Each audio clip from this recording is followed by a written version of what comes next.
India. Mr. Mehta, a similar introductory remark. The idea of Make in India is indeed grand. Indeed grand or great. Because it would make India strong economically and industrially, enable India to compete with China and other countries. It would generate self-confidence and pride. But all these advantages are there. Yeah, so the session was But actually called if somebody Meet tells in me India, but now that it's is being been told changed repeatedly, to that it would investing in generate India employment. and new age jobs. I have some But it's very interesting. It's Because very interesting. I think you all would like if it. at all Anyone who cares succeed about to generate startups some would employment, definitely it like would be it. very insignificant. Industries today are becoming more and more capital intensive. For one job, you need more than 1 crore. If you have to provide jobs to 2 crore people a year, how much money would you need? Do you have that much of money? Then, the second point is that where is, the innovation part. My submission is that many people, economists, Sarkari economists, they are telling the government that, in my mind, they are not advising the government correctly. They are bureaucrats. Either they are passive or not giving the proper advice. Now, if I have a report, everybody has read it or must have read it. Report of National Sample Survey Office. It's a highly reputed body. It comes out the report on employment every 5 years. And that report shows that from the period 2009 to 2010, which was the time when India was having its GDP peaking, 9.4%. We are still at 7% That time the total additional job created was just 1 million or 10 lakhs for 5 years. It's a great idea, but as a solution to the problem of unemployment, I see this as a issue. And I think government must consider employment will come from services. Employment will come from intensive agriculture, more modernized agriculture, and things of that kind. This is my solution. Nigel, what's your view on that issue? So obviously we're going to agree with the whole idea of Make in India. Ford Motor Company's been making India since the late 90s. And putting some energy in behind it certainly doesn't hurt.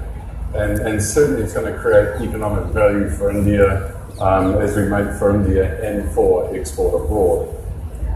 I think there's room for the traditional manufacturing. Somebody's got to make the vehicles that go on the roads, whether it's vehicles or buses or trains or whatever it might be.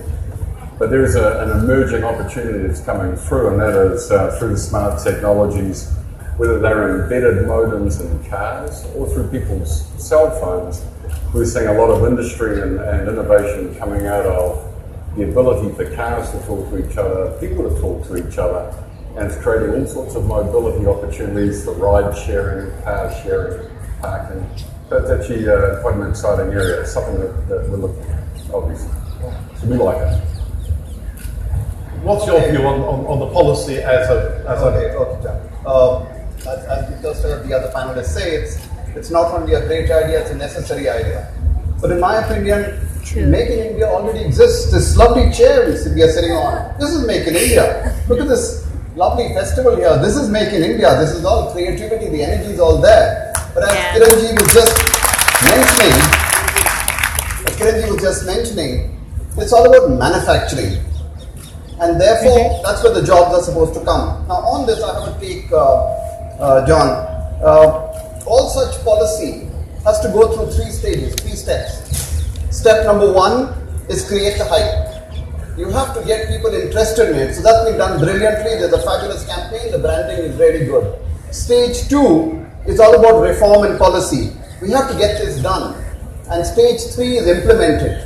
Now when we come to 2 and 3, that's where the problem begins to start. And you are beginning to see that though the government of India is pushing this tremendously, in many states there's a mixed response.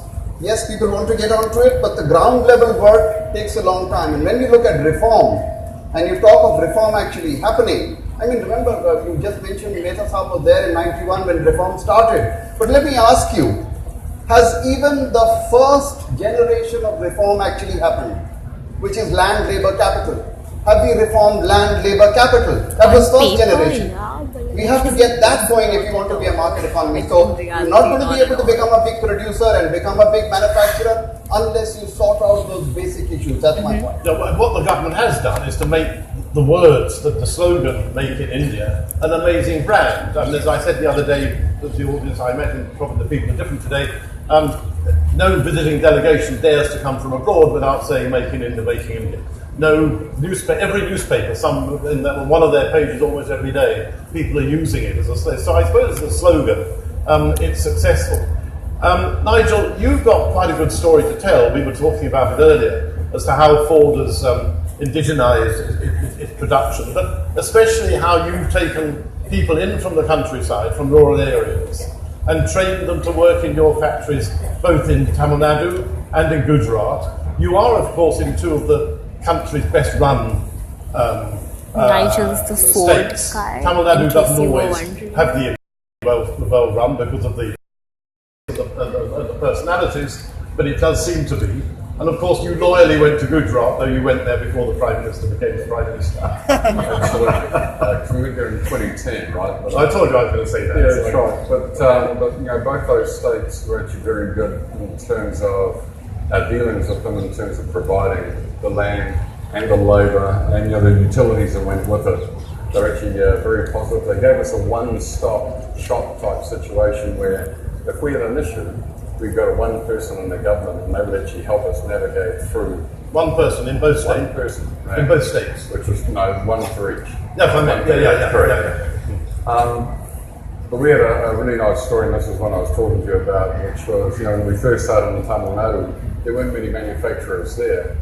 And we actually sourced our labour from the villages around where we actually operate, as Maramalai Nagar. And we've got an individual that works here today. He actually started off, he was in a dormitory. He was actually in one room with 4 other people from his village.